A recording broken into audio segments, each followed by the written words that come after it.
Welcome, everyone, to the Rehab Links Secrets to Success podcast.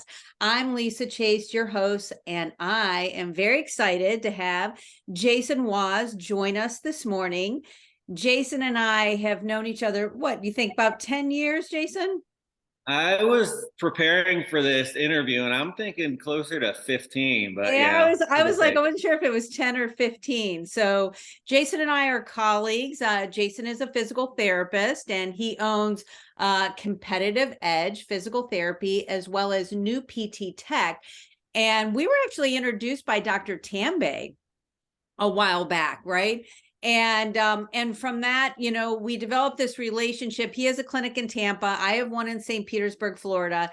And we have been sharing, our kind of clinical pearls and strategies and different technologies that have really helped improve our outcomes with our patients.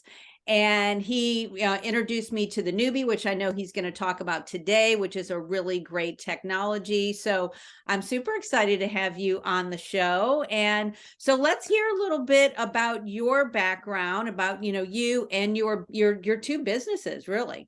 Yeah, I think one of the things about you and I and why we hit it off so well, I think initially we met like when I was introduced to the FMS and SFMA. Right. And then I took a course from you. Yep. My team took a course from you. And I think one of the common themes that we both have in our philosophy of practice is never settling for the status quo, right? Yep. And you see all these practices out there that are looking for the next shiny object, and you can't just get a shiny object and have a bunch of shiny objects in your practice Yeah. and expect it to work. I mean, you have to go through a vetting process and make sure it works on yourself first. I mean, you and I are probably the biggest guinea pigs for anything that we have in our practice, right? Exactly. So it's really that never settle for the status quo. And your practice being a cash-based practice, I mean, you have to live by that, right? But a lot of the problems that I've had in my practice early on, because we're kind of a hybrid practice where we take some insurance, but not a lot, is and I'm seeing this all over the country, having had the privilege of working with hundreds and hundreds of clinics across the country now with the technology that we're going to discuss. But a lot of practice owners, especially in private practice, have a lot of the same issues. How do you get quick results, right? In the first or second visit, you have to get that aha moment.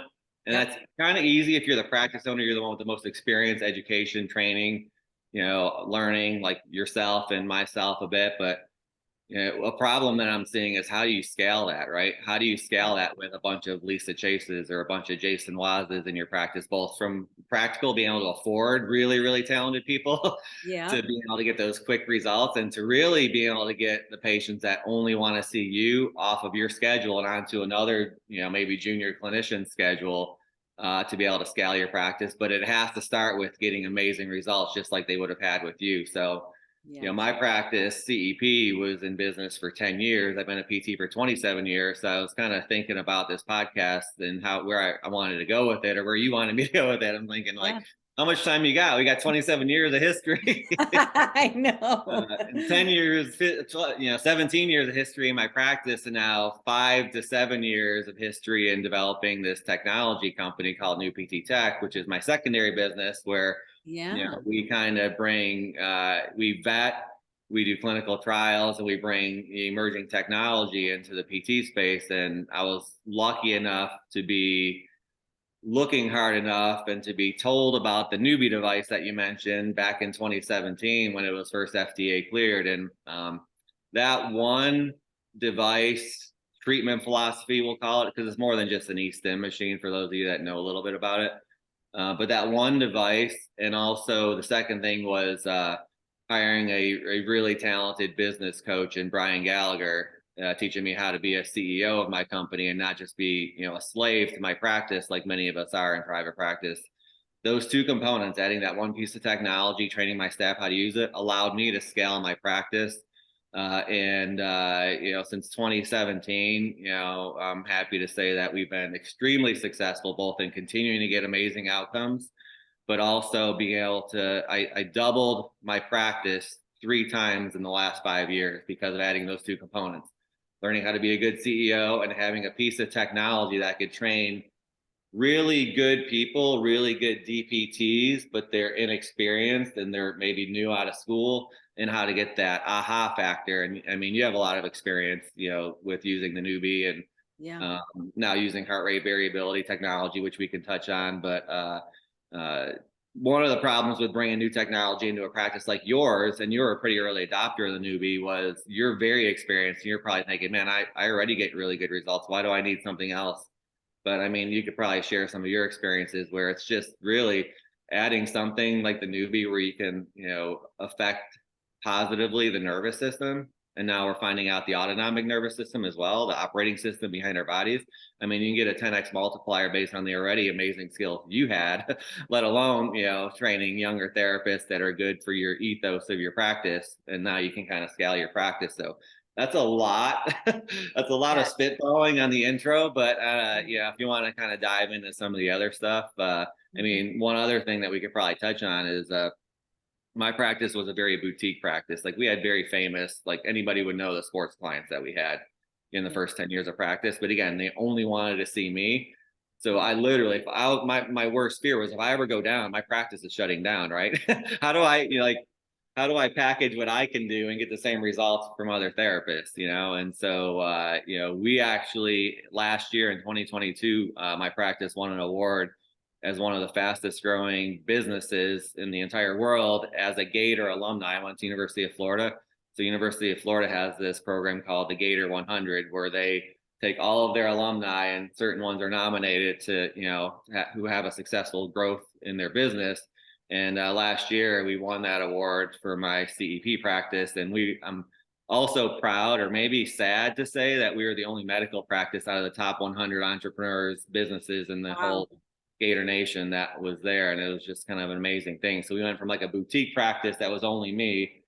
Fast forward 3 years after that, adding technology, adding a way to become a good CEO, into being one of the fastest growing, Gator alumni businesses in the world, which was like, wow, really? Yeah. Yeah, I saw that. That's amazing. Well, Yeah. you're right. Like you've just unpacked a ton of information. So, firstly, I think like what you said about becoming a good CEO. So, if they're private practice owners that are listening, that's probably one of our biggest challenges, right? Working in our practice versus on our practice. And both Jason and I, have done Brian's course, his CEO course, and then I also have worked with a variety of coaches like Greg Todd and Darren Hardy. And honestly, really learning how to be a good CEO is the first step. And so getting, these, like you said, staff members and trying to teach them, all the different skills, that takes time. And so I loved bringing the newbie on because not only did it kind of supercharge and make even better great response even better, but it was something that I could teach my staff and they could get amazing results within the one first session. So first, just talk about the newbie and kind of what it does and how you've seen that impacting your practice and practices around the country. Yeah, a little quick history. I'll try to be brief with this, but I was introduced to the newbie back at the end of 2017 when it was just getting FDA cleared. One of our satellite locations was in a gym owned by a pretty famous bodybuilder and educator. Can I please pause for a second? My light needs a new battery. Okay. It's flickering, so I may need to change that. So That's anyway, okay. Don't worry about it. Nobody uh, can see it on the so podcast. Ben said, "Hey, you should try this device. I know you kind of want to look at the newest and the best." So I heard about this newbie device, and so I looked up NeuFit and called Garrett, called the NeuFit number, and Garrett, the inventor, scientist, founder of the company, answered the phone. He's like, "Hey, Ben told me to call you," and and so I thought enough about it, had enough potential in the PT world that I flew to Austin 2 weeks later, spent 4 or 5 days with Garrett and his team. I was in one of his first live trainings, and I was one of the only physical therapists in his live training.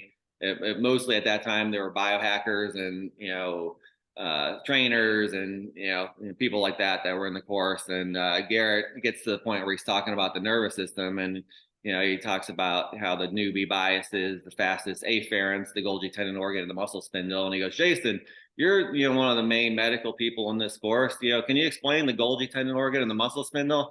And I've been in PT school 30 years ago. I was like, I know what they do, burrito supreme. Like I'm thinking I'm gonna confuse them.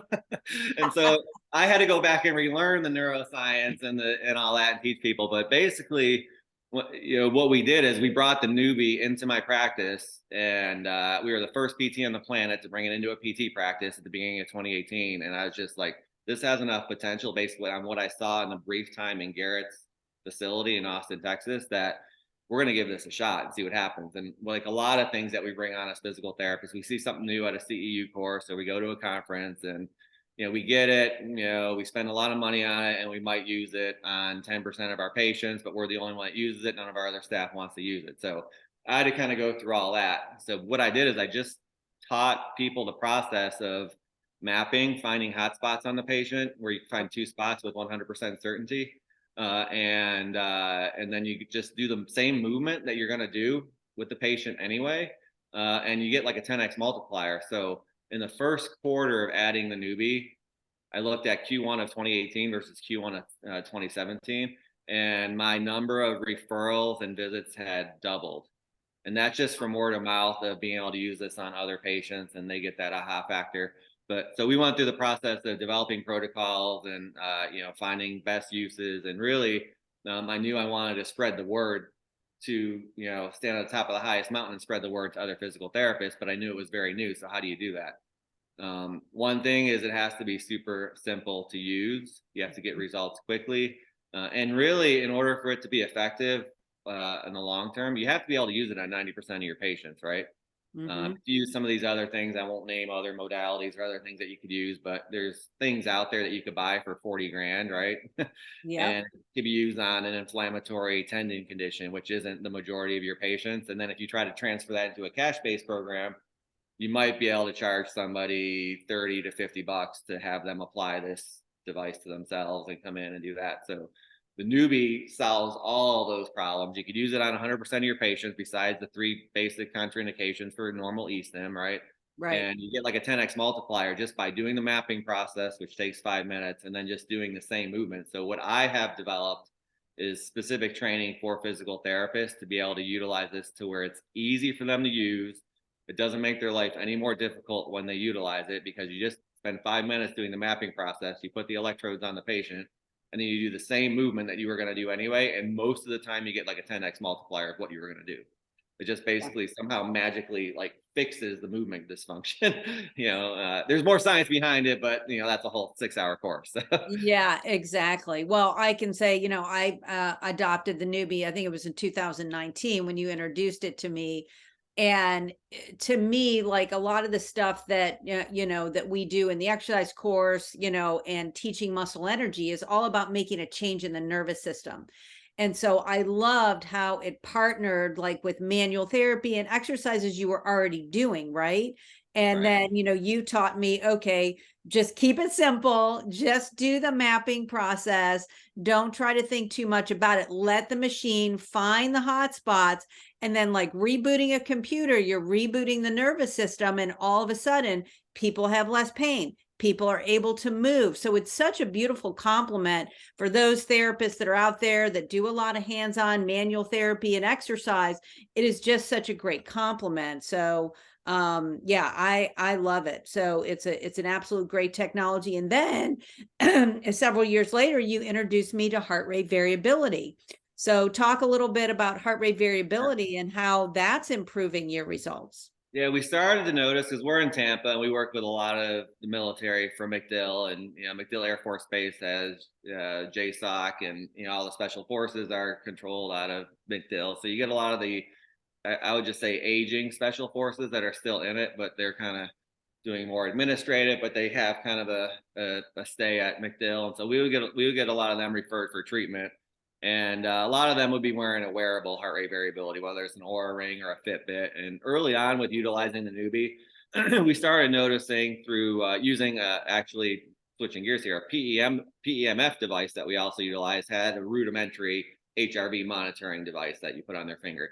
And so we would see after newbie treatments that their HRV would be generally much better for the next 3 days after you did a newbie treatment. And so a few of them would say, "Hey, look at my aura ring readings. You kicked my butt on the newbie, yesterday, and today, tomorrow, and the next day, my HRV reading was like an exponential rise, kind of like the mountain climber on Price is Right when he's going up." Yodel lady, yodel. And so I was like, huh, that's interesting. So, you put it in the memory banks and you kind of look for it, see if it's a trend. And that's how we develop protocols. That's how we develop things.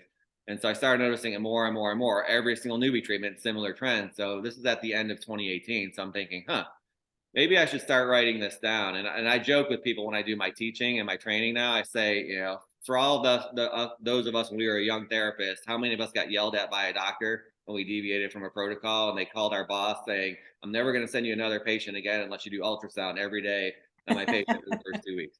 And so that's not what a protocol should be. A protocol should be you do something 1,000 times and it kind of works pretty good 900 times. You start writing things down. So that's my impression. It's not meant to be not changed. It's not meant to be not improved upon when people are using it more, but it's just a starting point for people to kind of.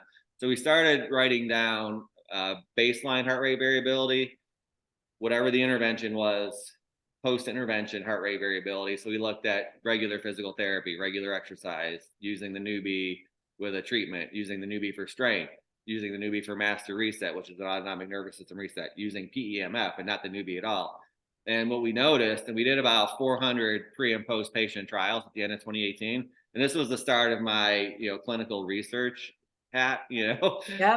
I'm by no means a research writer and a peer-reviewed researcher, but I do clinical research to see if things work and to be able to pass those on to others. So, we noticed that the newbie master reset, which is the vagus nerve reset, was ranked close to the top of the highest interventions that positively affected heart rate variability. And we'll talk more about how that affects the autonomic nervous system. But generally speaking, low heart rate variability means somebody's in a sympathetic fight or flight mode, stress response. Yep. High heart rate variability generally means that they're more parasympathetic, rest and digest, more healthy. But a healthy autonomic nervous system should be able to quickly switch between sympathetic, parasympathetic, and be adaptive. But we noticed with certain treatments, the newbie being one of them, that it just by chance we noticed it was improving the autonomic nervous system. But I didn't have a way, besides the wearables, which are good to show trends for heart rate variability, I didn't have a way to really clinically track very specifically what was going on. We just knew trends. So I was introduced by another PEMF rep, a heart rate variability device that you now have, but we've evolved it for the physical therapy market, which is really a clinical diagnostic tool, a clinical assessment tool, where you put these ECG clips on the patient's wrist. It measures 300 heartbeats, 300 peaks are our intervals on the ECG, and it plugs it into 13 or 14 different algorithms, from biological age to how sympathetic dominant are you, to what are your energy reserves, to what is your neurohumoral balance, the ability of your endocrine system to manage, be managed effectively. And so we're now using this and incorporating it as a part of our standard operating procedure for every patient that comes through the door. We get a baseline HRV reading and we relate that to their optimal health, and how can we help them better if we can optimize their nervous system in addition to doing the traditional physical therapy. And it's really the closest to immediate evidence-based practice that I could think of. Like, again, skilled therapists can do intervention, do a MOB, retest. Is it stronger? Is it more mobile?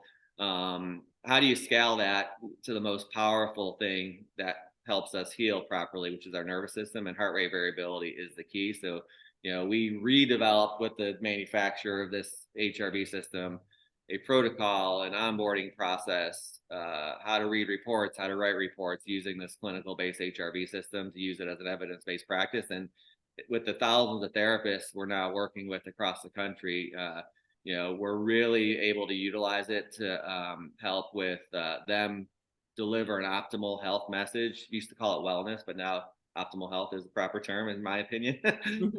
But to develop an optimal health message. And a lot of them are able to convert people who think they're coming in for physical therapy, and they are, into long-term optimal health clients and no longer patients, right? And so it helps deliver that message. But more importantly, it helps develop evidence-based practice, because if their heart rate variability at the beginning of the session is bad, you're not going to push them with a lot of high intensity activity. You're going to Right. make it worse, especially with MS or any of these neurological conditions. Yeah. Athlete that's in burnout mode, you're not going to want to push them, right? If it's really good, you could beat the crap out of them and know they're going to be okay. So it really helps with evidence-based practice, and you could probably talk to that a little bit more. Yeah, no, we kind of did the same when you introduced it to me. I bought it because, I knew right away that it was going to be hugely valuable to my patients and my practice.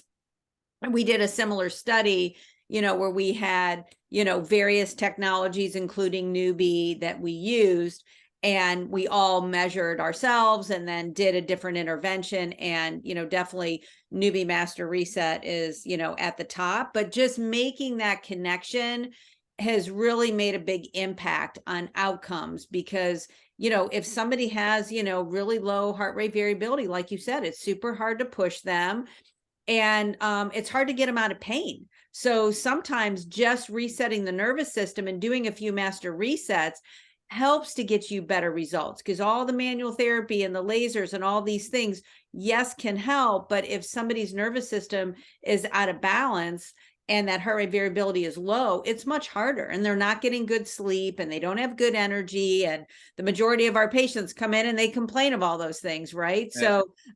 So it's a great tool, and I really yeah, I think it's super super helpful. And something like the master reset for the with the newbie, you'd think if you didn't know better, you're just putting a TENS unit in the back of their neck and the other pads on their feet, and they're just laying there. But if you could show them their heart rate variability is exponentially improving within one 20-minute session, you should be sleeping better. You should be having less brain fog. You should be arguing with your spouse less for no reason. You're gonna have less road rage. Whatever it is, you'll be able to think more clearly. It makes it meaningful for a treatment that we know works. And sometimes, with patients, if especially the ones that aren't getting better in a way that we normally see, it's even as skilled therapists, we pretty much know how many sessions we should be able to help that patient in. And if they're not getting better, we better look elsewhere, refer them out or whatever, right?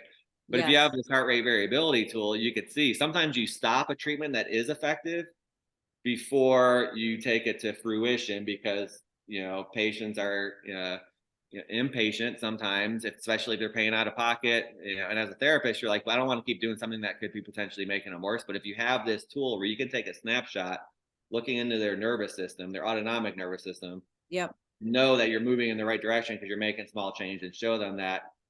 I joke a lot, and it's not really a joke. Sometimes as therapists, there's a fork in the road, and we're, especially an outpatient, we're the last like layer that could potentially help this person break through and live a life that they're happy, they're healthy, they're pain free. But if you get to the point where they don't continue on that path and you don't know you're going on the right path, they just stop, and you may have been 2 weeks away from helping them live a life that's like amazing, but now they're going to be in pain the rest of their life and just be miserable. So it's a super powerful tool. I'm getting goosebumps talking about it, because I've never been able to look into their nervous system. I'm not like, Yeah. somebody who can look into the future. Yeah, no, I mean, I agree. I think it has been it's a great, great tool. And that kind of leads into the next question. And we may have already answered it, but I'm curious to see if you have any other thoughts. But what are kind of 3 tips that you can give our listeners that you have either seen in your own clinical practice or in practices, all the practices that you worked with around the country, that are helping to get the best clinical outcomes? Yeah.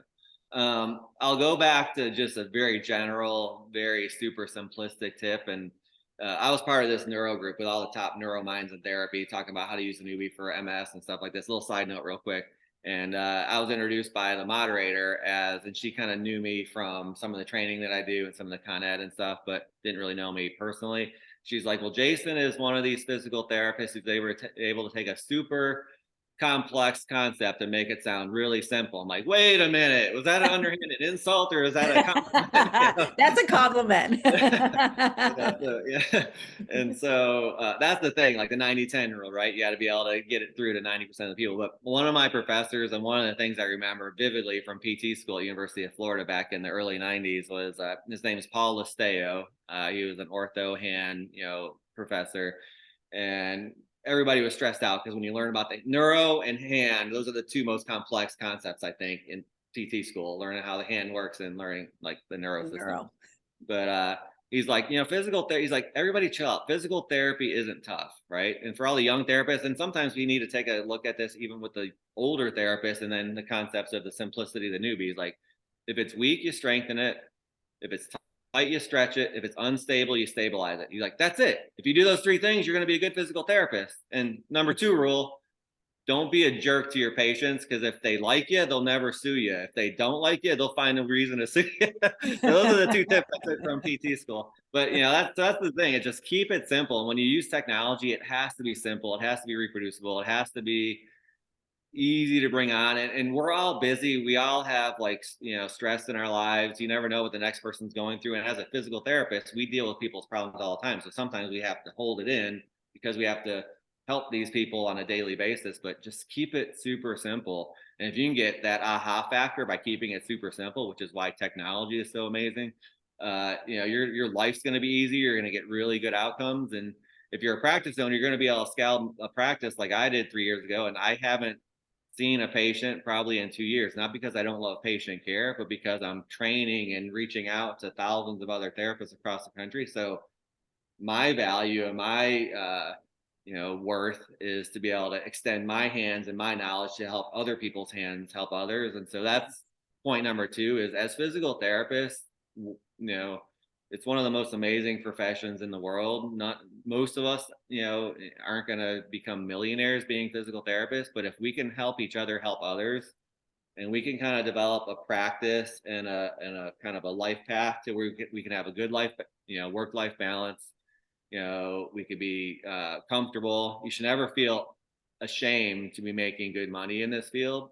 If you have a best product and then you do your best work, I mean, don't be ashamed to also, make money and make a profit. Right. Whether you're a staff therapist, like we have a hybrid model and a pay for performance model at my practice, where I have new Yep. grads that are making close to six figures because it's pay for performance. They could be Yep. as busy as they want, as long as they're getting good outcomes, they're following our standard operating procedures, they're, being good, people in society, Yeah. you could do that. Your base pay isn't going to be six figures. Your base pay is going to probably be a little bit less than the average person makes, but you're going to be seeing fewer patients, but you're going to be getting good outcomes if you do that. You know what I mean? So just share your tools with others. And the other thing is, get a mentor. Like, you don't know what you don't know, whether it's Lisa, whether it's myself, whether it's Brian Gallagher, whether it's Garrett, who I think you're going to have on soon, that invented Yep. the newbie. But get Absolutely. somebody, a mentor or a business coach or an advisor, isn't somebody that's that much smarter than you. They've usually had more opportunity to fail, and they probably failed thousands of times more than you ever have. And Yeah. they've taken that knowledge and tried to pass it on to the next the next people coming behind them, to help them not fail and to help them avoid those pitfalls. And it wasn't until I was 10 years in practice that I got that mentor.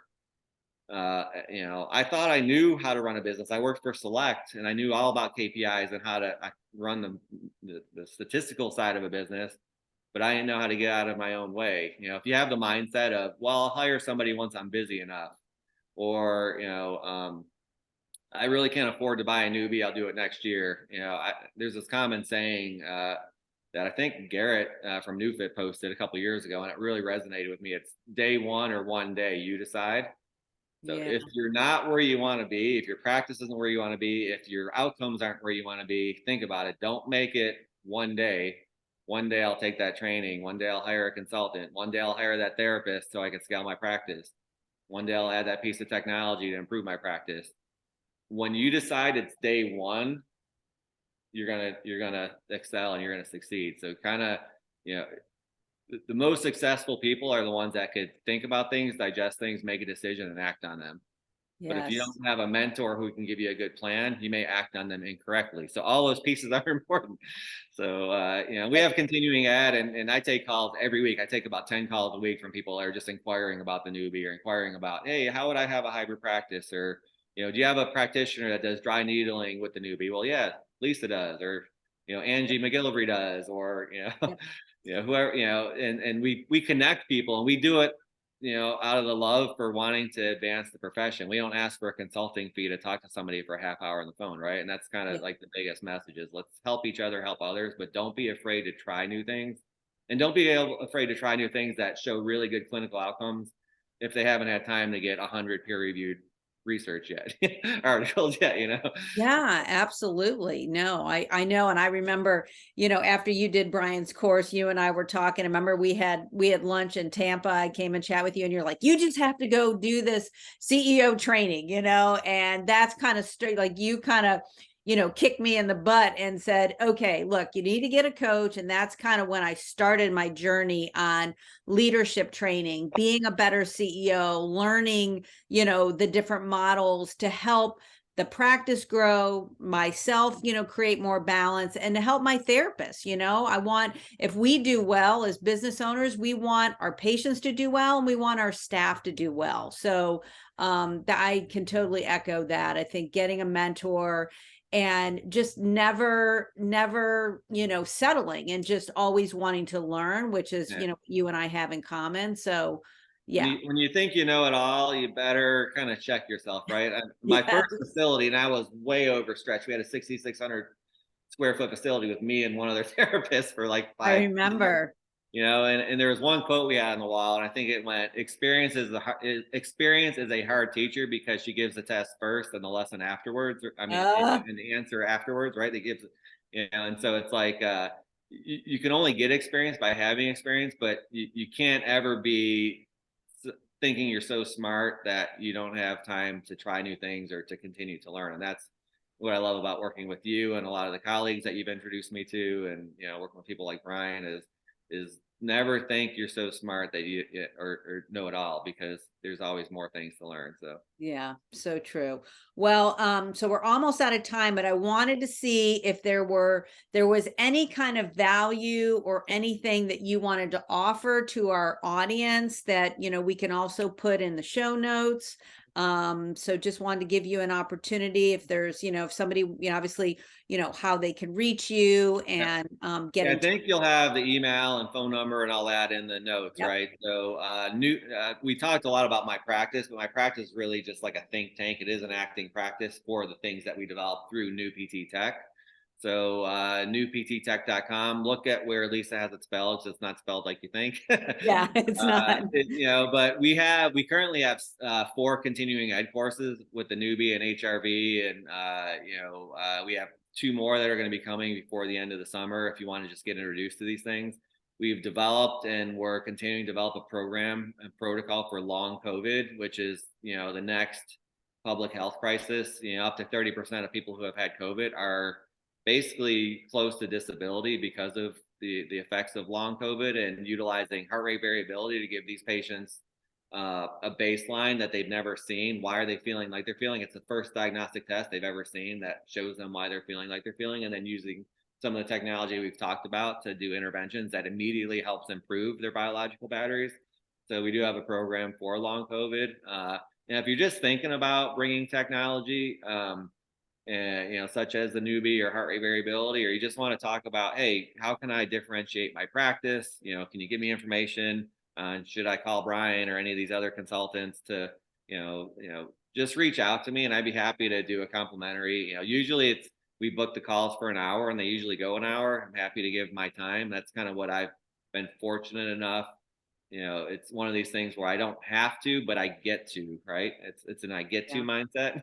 Yes. And I love talking to practitioners. And it's never going to be a hard sell on any of the products we sell or represent. It's always going to be like, hey, what are you currently doing, and how do I think it might be able to help your practice? But it's mostly just, let me learn about you, and if we could be of assistance, we're happy to. And like I said, we're doing that with over 200 clinics across the country right now, and over 5,000 therapists that we've worked with, and getting better at doing the trials and the tribulations and the errors that we've made early on, even in this company, that's kind of being more perfected and more streamlined. So we could probably give you a direct answer on any questions you have. So, and Lisa's a good resource as well for any of that.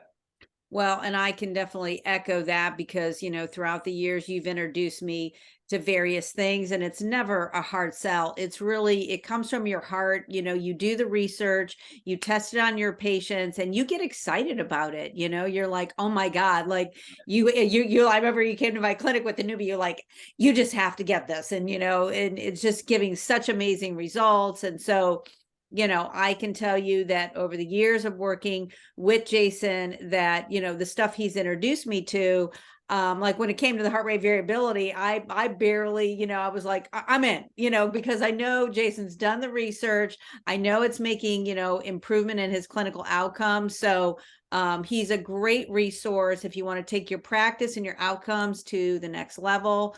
Highly recommend you reaching out to him. We could do a whole nother podcast on just what are the steps you should take if you want to research your own new technology and your own product. I mean, there's so much that goes on in the background before anybody in the public even sees it. And Yeah. you've kind of, you and a couple other clinics have helped me kind of beta test a lot of things as well. Yeah. So Awesome. Well, then maybe we'll schedule a second podcast. there we go. Well, thanks so much for joining us today. This was great. Got a lot of really valuable information. So until next time, we'll see you. Keep getting good outcomes. Thank you.